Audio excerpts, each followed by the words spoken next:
Bismillahirrahmanirrahim. Assalamualaikum. Apa khabar? Okey, alhamdulillah. Selamat petang. So hari ini dapat bersiaran pada waktu ini.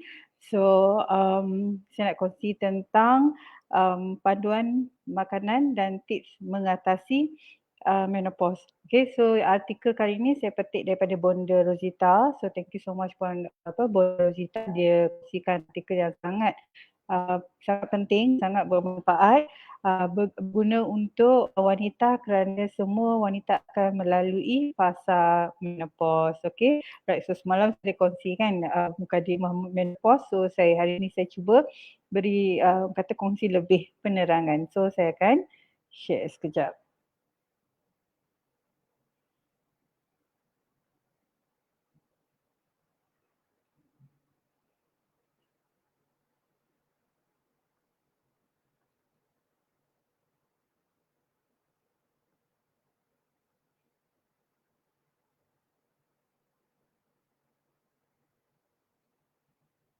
Okey, so ni dia punya Puan Bonda Rosita lah, dia punya panduan untuk makanan dan juga tips atasi menopause.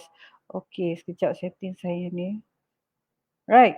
Okey, so ramai yang minta daripada Bonda apa ni tentang paling penting lah dalam menopause ni suplemen dan juga makanan. Okey, so inilah yang apa Bonda akan kongsikan. Jadi saya rasa it's best for us to know sebab sangat bermanfaat untuk wanita. Okey, yang pertama ialah so saya baca.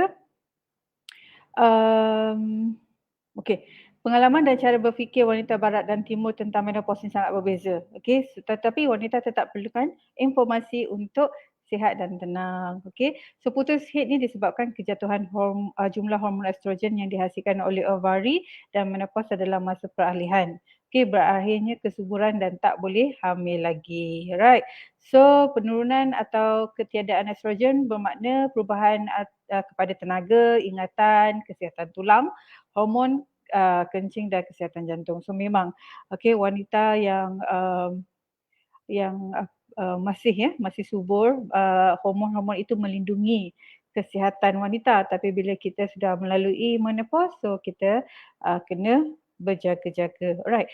So tips pengambilan makanan sebaiknya makan paling baik ialah 3 jenis hidangan dalam setiap makanan. Dan kaya dengan zat besi. Macam daging merah tanpa lemak, ayam tanpa kulit, ikan, telur. So sayur-sayuran berdaun hijau, kacang, produk bijirin dan juga kena cukup serat lah seperti gandum, bijirin, pasta, nasi, buah-buahan segar dan sayur-sayuran. So Bonda beri panduan lebih kurang 20 gram serat sehari. Makan buah-buahan dan sayur-sayuran. Mempunyai sekurang-kurangnya 1,5 cawan buah-buahan dan 2 cawan sayuran setiap hari. Minum banyak air, minimum 8 gelas. Kekalkan berat badan yang sihat. Jika gemuk dan rasa berat badan naik, kurangkan makan tinggi lemak. So ini adalah cadangan hidangan dia iaitu 3 jenis makanan dalam satu pinggan. Iaitu sayur, sayur dan juga buah-buahan. Kemudian protein dan juga kanji. Kanji lah, karbohidrat. Right. So ini yang dicadangkan. So right, makanan yang ada lemak tepu meningkatkan kolesterol dan meningkatkan risiko untuk penyakit jantung. So ini terdapat dalam daging yang banyak lemak, susu, aiskrim dan keju. So kena kurangkan makanan yang ada lemak trans yang ada dalam minyak sayuran, makanan yang dibakar, grill, margarin. Semua itu punca kolesterol, risiko kepada penyakit jantung. Gula dan garam kena berjaga-jaga. Banyak natrium dalam pemakanan akan dapat tekanan darah tinggi. Makanan bergrill atau daging salai, perkasam, ikan masin dan burger, makanan ini mempunyai tahap tinggi nitrat, senang dapat kanser. Bersenam dan pemakanan yang baik boleh membantu mengekalkan kesihatan dan keselesaan badan ketika putus haid. Pemakanan yang baik mengoptimumkan pengambilan nutrien tertentu. Bersama-sama dengan perubahan gaya hidup, jaga diet pemakanan, makan suplemen pada tahap nutrien yang diperlukan. So sekitar masa menopause hormon estrogen sangat berkurangan Okey. So bonda memberikan saranan daripada bentuk produk yang dia ada lah. Okey. So mungkin boleh menjadi suplemen yang lengkap untuk wanita. Okey. So okey, kacang soya. Apa saja makanan berasaskan kacang soya sangat bagus. Tetapi ada ya golongan yang mengidap gout dan sakit pinggang tak boleh makan. Okey. So kemudian minyak evening primrose. Okey. Pun kena berjaga juga sebab mungkin selera makan akan naik. Alright, so kita ambil juga macam minyak sayuran seperti minyak biji blackcurrant, okay, minyak borage dan juga minyak biji rami. So diet untuk tulang sihat, okay, bila menopause ketepatan tulang berkurangan, osteoporosis akan berlaku. So lebihkan kalsium seperti susu, yogurt, keju, sardin dan ikan kecil yang banyak tulang. Okay, dan sayur-sayuran lah seperti brokoli, kekacang dan biji rin. So banyakkan bagi padatkan tulang supaya sihat dan pastikan kalsium diserap sepenuhnya dan disimpan dalam tulang, perlu digabungkan dengan makanan yang kaya dengan fosforus, iaitu seperti kacang tanah, daging, keju dan bawang putih. Dan digabungkan dengan vitamin D. Okey, seperti ikan berminyak, salmon, okey, keli, kacang merah, telur dan coklat. Right? Okey, so kita nak tengok apa nutrien yang diperlukan. Zinc. Right? Zinc seperti kerang, hati, ekor lembu, daging lembu, kacang kuda, biji labu dan kacang biji rin penuh dan juga keju. Besi, daging dan ikan. Sumber daging, lembu, kambing, telur dan makanan laut. So maksudnya mengambil daging merah yang tanpa lemak. Sayuran berdaun hijau mesti, bayam, asparagus, brokoli, sawi, parsley, kubis, kacang kering dan makanan diperkaya tertentu seperti bijirin dan oatmeal. Buah-buahan kering juga digalakkan, apricot, kismis, kurma, prune, buah ara dan sebagainya. Okey. So tembaga seperti hati, bijan, gajus, kacang soya, bali, biji bunga matahari mentah. Okay. Selenium, kacang Brazil, jema gandum, buah pinggang dan hati ayam, ikan berminyak seperti tuna, biji bunga matahari, kacang merah, kacang gajus. Makanan yang kaya dengan antioksidan. Okey. So vitamin mineral ni semua mengurangkan kerosakan sel lah, okey, yang boleh membawa kepada penyakit seperti jantung, kanser, Alzheimer dan sebagainya, memberkasakan sistem imun kerana tinggi vitamin C dan selenium.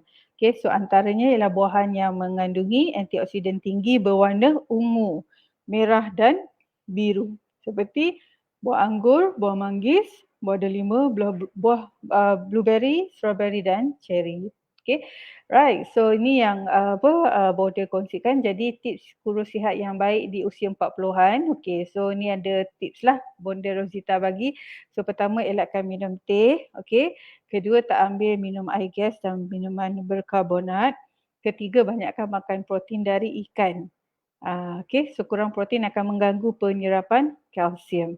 Okay, kemudian suplemen dan makanan yang ada unsur vitamin D, C, mangan, zinc dan omega 3. Okay, so untuk tulang, untuk membantu penyerapan kalsium yang penting dan juga untuk tulang yang kuat. Ia juga boleh membantu menjaga jantung, kulit, rambut dan kuku. Okay, mengekalkan sistem imun. Okay, so ibu dia ambil vitamin E dari avocado, kacang badam dan hazelnut. Sayuran yang ada vitamin E pula dari bayam dan sayuran hijau. Okay, minyak sayuran, minyak bunga matahari dan minyak zaitun. Serat gandum, makanan yang banyak biji rin, susu dan asparagus. Okay, so asid pantothenic juga penting, okay, sebagai vitamin untuk melawan penyakit dan awet muda. So Ibu Rosita ambil dari serat gandum, kekacang, telur, daging, royal jelly. Okay, juga pada bunga kobis dan oren. Okay, makanan atau suplemen yang ada unsur vitamin B6 dan magnesium melengkapi antara satu sama lain untuk membantu mengekalkan mood yang sihat semasa menopause, iaitu vitamin B kompleks. Oh, vitamin B kompleks menggemukkan. Okey. Right. Bagi wanita yang nak elakkan kekeringan Miss B semasa menopause, eloknya makan Royal B atau makan vitamin E, A, C dan zinc sebagai penting untuk membran paras yang sentiasa sihat semasa tahap estrogen menurun. So ia sangat positif untuk kehidupan seks yang sihat dan selesa. Okey. Zat tryptophan ada dalam makanan seperti protein seperti pisang, mangga, telur, susu bijan, kacang soya, biji bunga matahari. Bagus untuk otak, tidur lena dan perasaan tenang. Okey, so masa awal diet, ibu tak makan pisang sebab menggemukkan. So bila kurus, dia boleh makan dan kawal. Okey, elakkan makanan bergula, makanan ringan, makanan yang diproses seperti nugget, McD tinggi garam dan menggemukkan. Makan banyak buah-buahan segar yang tak manis. Okey, so banyak elak makan buah-buahan tempatan kerana sangat manis. So ambil buah yang banyak kalium untuk menyokong pengekalan cecair dalam badan yang sihat. Sayur-sayuran segar, sayur-sayuran berdaun, terutama yang gelap yang menyediakan mikronutrien. So Ibu Rozita juga banyak minum air yang bertapis. So air yang bersih akan menyebabkan kesihatan organ, kekalkan suhu badan kulit dan penghidratan yang baik. Elakkan makanan terlalu pedas atau makanan panas kerana ia membuatkan gejala menopause lebih teruk. Senaman ringkas boleh membantu banyak aspek kesihatan selera makan, pencernaan, mengawal berat badan, stamina jadi tangkas, kesihatan jantung dan tulang kuat, emosi mudah kawal, kesihatan mental lebih baik dan kehidupan cinta makin menarik.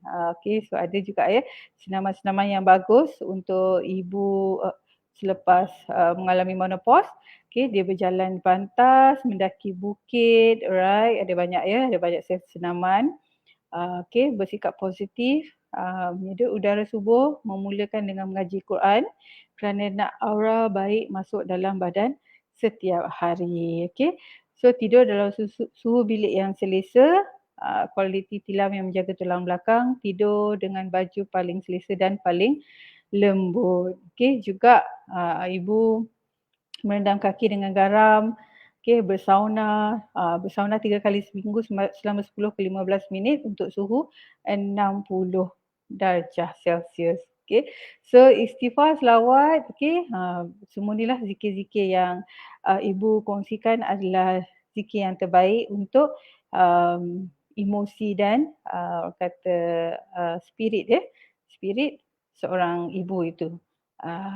So itulah dia tentang menopause ni. Makanan-makanan yang elok untuk diambil yang Bonda Rozita kongsikan. So boleh pergi ke website dia untuk dapatkan maklumat. So saya suka berkongsi. Right, so I think itu saja perkongsian saya. So sebelum saya undur diri, kita baca, saya ada sedikit pesanan. Assalamualaikum Puan Ros, terima kasih kerana menonton. So pertama adalah tentang vaksin. So vaksin masih lagi satu topik yang sangat essential kepada ibu hamil. So kita galakkan ibu mendapatkan vaksin penuh. Semasa dalam hamil boleh ambil, ada vaksin tertentu yang sangat sesuai untuk ibu hamil dan boleh diambil dalam tempoh sepanjang kehamilan.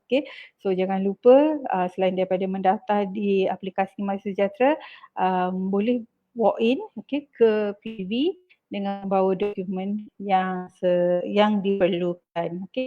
Kedua ialah muat turun panduan vaksin dan juga panduan pemakanan masa hamil di laman web Pantang Plus.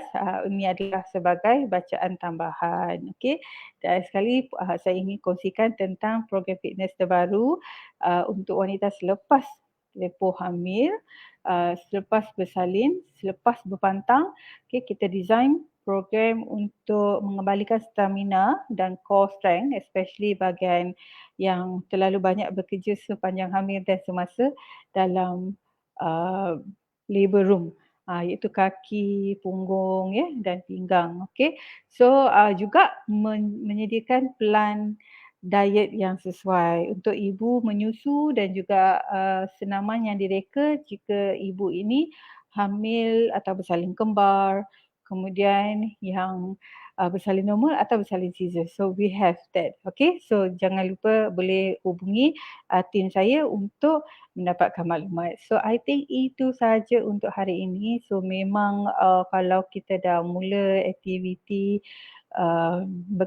bekerja ni, kadang-kadang masa tu dia drag sikit. So saya akan cuba kekalkanlah untuk live sehari sebab setiap hari, okey, sekali sehari sebab saya rasa itu adalah sesi untuk saya berkongsi maklumat dengan ibu-ibu di luar sana.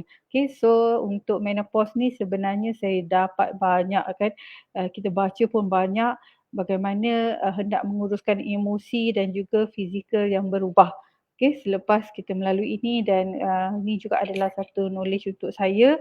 Okey, dan sebab setiap wanita tu dia berbeza tetapi asalkan kita menjaga pemakanan yang baik kerana pemakanan yang baik membekalkan nutrisi untuk tubuh badan kita ini okey, kembali untuk jadi sihat dan bertindak untuk mengawal kita daripada jatuh sakit ataupun terkena penyakit-penyakit. Alright, so I think itu saja untuk saya untuk hari ini dari saya. So alhamdulillah, so please take care, stay safe, stay strong. InsyaAllah kita jumpa lagi. Assalamualaikum warahmatullahi wabarakatuh.